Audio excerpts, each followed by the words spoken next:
হিয়া আল মিল্লাতুল মাইলা মিনা শিরকি ইলা তাওহীদ, শিরক থেকে তাওহীদের দিকে ফিরে যাওয়াটাই হচ্ছে হানিফিয়া।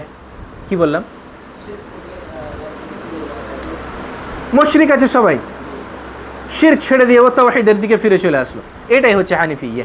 আর যে ফিরে আসবে সে হয়ে গেল কি? হানিফ। সে হয়ে গেল হানিফ। ইব্রাহিম আলাইহিস সালামের যুগে সবাই মুশরিক ছিল, তো সবাই মুশরিক ছিল। এবার যারা ফিরে এসেছিল ইব্রাহিম আলাইহিস সালাম, ওই জন্যে উনাকে একাই বলে দেওয়া হয়েছে কি, যে ইন্না ইব্রাহিমা কানা উম্মাতান কানিতান লিল্লাহি হানিফা। তিনি কি ছিলেন? হানিফ ছিলেন। ওয়ালাম ইয়াকু মিনাল মুশরিকিন। কথাটা বুঝা গেল কি? আর হানিফিয়া এর সংজ্ঞা দেখো, তোমার মুসান্নিফ কি লিখেছেন, আনতা আবুদাল্লাহা মুখলিসান লাহুদ্দিন, একনিষ্ঠভাবে আল্লাহর ইবাদত করাটাই হচ্ছে কি হানিফিয়া। আমরা নিজেরা কেউ হানাফি বলতে পারি না? বলতে পারি। কেন? একনিষ্ঠভাবে যারা আল্লাহর ইবাদত করবে তারাই হচ্ছে কি হানাফি। বুঝা গেল? তো ওই দিক দিয়ে আমরা হচ্ছে আল্লাহ রাব্বুল আলামিন মূলত এই জন্যই আমাদের সৃষ্টি করেছেন। কিসের জন্যে? হানিফ হওয়ার জন্য। হানিফ হওয়ার জন্যে। ওটা তো ইমাম আবু হানিফার দিকে নিসবত করে নিজেকে হানাফি বলছে, যদিচ এদের দাবিতে মিথ্যুক। এরা বলছে কি, আমরা আবু হানিফার মাযহাবের অনুসরণ করছি, উনি যেই মাসলাগুলা বলে গেছেন সেগুলো আমরা অনুসরণ করছি, সেই জন্য আমরা হানাফি। কিন্তু ওরা আবু হানিফাকে অনুসরণ করে না। তো আবু হানিফা কি বলে গেছেন? যখন সহিহ হাদিস চলে আসবে তখন আমার ফতোয়াকে ছেড়ে দিয়ে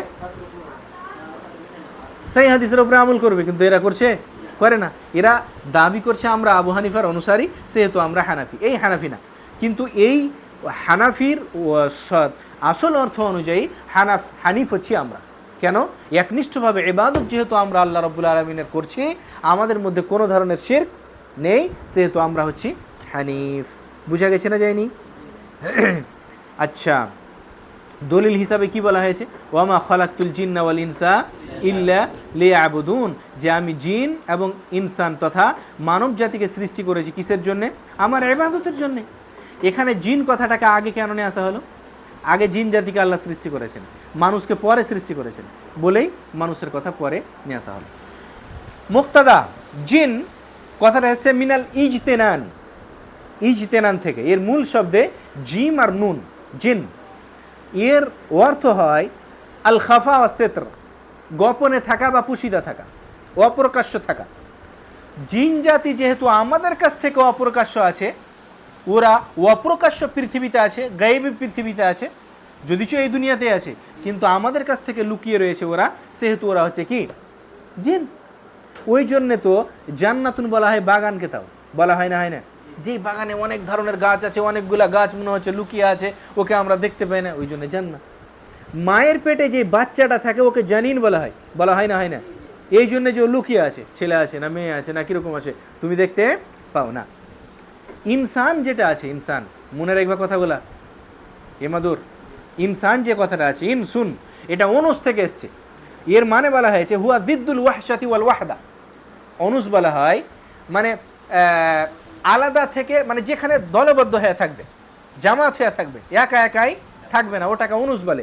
আর ওখান থেকে ইনস এসছে। মানুষের অভ্যাস হচ্ছে কি যে এরা মানুষের সাথে থাকা, একা একাই থাকা না, সেই জন্য এরাকে ইনসান বলে, ইনস বলে। বুঝা গেছে না যায়নি? বুঝা গেছে?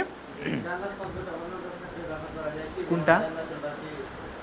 জান্নাতুল বাকি ওর নাম না, ভুল বলছে সব। বাকিউল গারকাদ ওটা।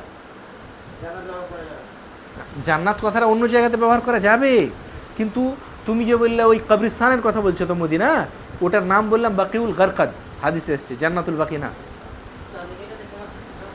আল্লাহ ভালো জানে, বলতে পারবো না, কিন্তু আমরা বলবো বাকিউল গারকাদ। আচ্ছা, তারপরে শুনে নাও, ওমা খালাকতুল জিন্না ওয়াল ইনসা ইল্লা লিয়াবুদুন। যেখানেই কোরআনে ইয়াবুদুন, লিয়াবুদুন এরকম শব্দ ব্যবহার হয়েছে, উবুদুল্লাহ, তো ওই ক্ষেত্রগুলাতে ইবনু আব্বাস রাদিয়াল্লাহু তাআলা আনহু রাইসুল মুফাসসিরিন উনি বলেছেন আই ওয়াহাদুল্লাহ, মানে আল্লাহ রাব্বুল আলামিনকে এক মেনে নেওয়াটাই হচ্ছে তার ইবাদত করা। এর মানে কি তাহলে ইবাদত? যারা আল্লাহর সাথে অন্য কাউকে শিরিক করছে ওদের ইবাদত কি ইবাদত বলা কেনে যাবে না, বলো তো? তুমি আমার একাধিক বক্তব্য শুনেছো, কেন বলা যাবে না? এই জন্য বলা যাবে না। ইবাদতের জন্য শর্ত দুইটা। এক নম্বরে আল ইখলাস, ওদের মধ্যে কি ইখলাস পাওয়া যাচ্ছে? যখন নাই, তার মানে ইবাদতের কোনো গল্পই নেই। এবার বলো তাহলে মুশরিকেরা যে ইবাদত করছে, ইবাদত আমরা শাব্দিক ভাষায় বলছি, আসলে ওটাকে ইবাদত বলা যাবেই না। বুঝা গেছে না? যায়নি? যারা মুশরিক পীর পূজারি, এদের ইবাদত কি ইবাদত বলাই যাবে না। কেন? ইবাদতের শর্ত হইতে নাই ওর মধ্যে। ফিরোজ বুঝতে পারলে না? আচ্ছা, এবার আর দুই একটা বাক্য আছে, দেখে নাও। ওয়া আ'যামু মা আমারা আল্লাহু বিহি আত-তাওহীদ, এবং সবচাইতে বড় বিষয় যার জন্য আল্লাহ আমাদেরকে সৃষ্টি করেছেন সেটা হচ্ছে তাওহীদ। আর তাওহীদ হলো আল্লাহ রাব্বুল আলামিনেরই শুধু ইবাদত করা। হুয়া ইফরাদুল্লাহি বিল ইবাদা, এই ইবাদতের ক্ষেত্রে আল্লাহ রাব্বুল আলামিনকে এক মেনে নেওয়াটাই হচ্ছে তাওহীদ।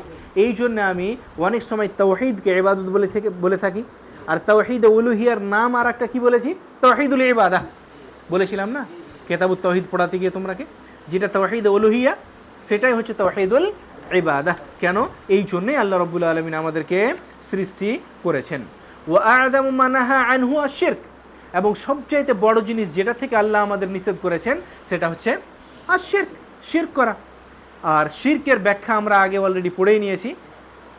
এখানে খালি দুই একটা জিনিস দেখে নাও। এই জন্য তো আল্লাহ কোরআনে বলছেন ইন্না শিরকা লাযুলমুন আযীম, শিরক হচ্ছে বিশাল বড় অন্যায়, বিশাল বড় পাপ। ওয়া হুয়া দাওয়াতু গায়রিহি মাআহু, আল্লাহর সাথে অন্য কাউকে জড়িত করা, এটাই হচ্ছে শিরক। আর দলিল হিসাবে মুসান্নিফ পেশ করছেন ওয়া'বুদুল্লাহ ওয়া লা তুশরিকু বিহি শাইআ, তোমরা আল্লাহ রাব্বুল আলামিনের ইবাদত করো, আল্লাহর সাথে অন্য কাউকে শরীক করিও না। বুঝা গেল? ওয়া সাল্লাল্লাহু আলা নবিয়িনা মুহাম্মদ।